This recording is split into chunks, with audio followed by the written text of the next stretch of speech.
Equal to A not e to the power minus beta into T है।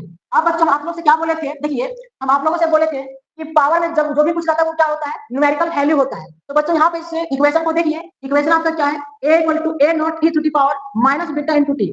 Sir e to the power minus beta into T जो है वो आपका क्या है बच्चों, ये आपका पावर है, ये आपका क्या है, पावर है। और सर पावर जो क्या होता है, पावर जो हमेशा एक न्यूमेरिकल वैल्यू होता है, यानी कि पावर में क्या होता है, पावर में हमेशा एक नंबर होता है, और नंबर आपका क्या होता है, नंबर जो आपका डायमेंशन लेस होता है। कहने का मतलब मेरे प्यारे बच्चों, जैसे कि देखिए x का पावर कितना है 2, तो सर x का पावर कितना है 2, तो 2 आपका क्या है, तो 2 आपका जो नंबर है। और सर नंबर के पास कोई डायमेंशन नहीं होता है, यानी कि नंबर क्या होता है, नंबर आपका डायमेंशन लेस होता है। डायमेंशन लेस होता है कहने को m0 l0 t0 होता है। अब जैसे कि बच्चों मान लो कि x का पावर मान लो कि -3 है, तो सर ये x का पावर -3 जो है क्या है, ये आपका जो x का पावर है, x का पावर कितना, तो -3 है। तो 3 क्या है बच्चों, तो 3 आपका जो नंबर है, 3 क्या है, नंबर है। असल नंबर के पास कोई डायमेंशन नहीं होता है। ठीक उसी तरह से बच्चों, ठीक उसी तरह से देखिए क्या है, a not e to the power minus b into T. तो सर b यानी बीटा इंटू टी, तो बीटा इंटू टी जो क्या है, पावर है। और पावर क्या होता है बच्चों, तो पावर जो हमेशा एक न्यूमेरिकल वैल्यू होता है। क्या होता है बच्चों, हमेशा एक न्यूमेरिकल न्यूमेरिकल वैल्यू होता है। ठीक है, और न्यूमेरिकल वैल्यू के पास कोई डायमेंशन नहीं होता है,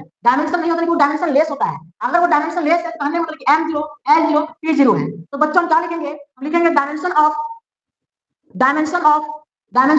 बीटा इंटू टी।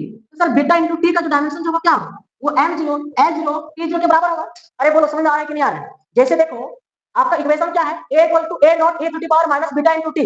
तो sir e to the power beta into t क्या है, तो e का पावर है, e का पावर क्या है, तो माइनस बीटा इंटू टी है। तो सर बीटा इंटू टी जो है, बीटा इंटू टी आपका टाइम है। तो सर बीटा इंटू टी जो क्या पावर, आप पावर क्या, तो पावर में एक नंबर होता है, न्यूमेरिकल वैल्यू होता है। असल न्यूमेरिकल वैल्यू के पास कोई डायमेंशन नहीं होता है, कोई डायमेंशन नहीं होता, इसका मतलब डायमेंशन लेस होता है। डायमेंशन लेस होता है कि वो m जो l जो t जो होता है। तो सर ये बीटा टी जो होगा वो m जो l जो t जो के बराबर होगा। अब सर बीटा का क्या करना है, बीटा का हम लोगों को डायमेंशन निकालना है, तो बीटा को जो का क्यों रहने दीजिए, टी आपका क्या है, सर टी आपका टाइम है, और टाइम का डायमेंशन सिंबल क्या होता है, तो टाइम का डायमेंशन सिंबल टी होता है। यहाँ टी लिख दिए तो क्या beta into t equal to क्या हो जाएगा, m0 l0 t0। अब हम लोगों को क्या करना है बच्चों, बीटा का डायमेंशन फॉर्मूला निकालना है, तो बीटा को ही छोड़ देंगे और मल्टीप्लाई में क्या है टी है, तो टी जो इक्वल का जाएगा, कहां जाएगा, भागा में, और भागा से ऊपर लेके कहां जाएगा, मल्टीप्लाई में चला जाएगा। आने के बच्चों ये आपको हो beta equal to m0 l0 m0 l0 t minus 1 होगा। t माइनस 1 कैसे होगा, तो देखो आप यहाँ पे समझ सकती हो कि बीटा इंटू क्या है, beta into t equal to m0 l0 t0 है।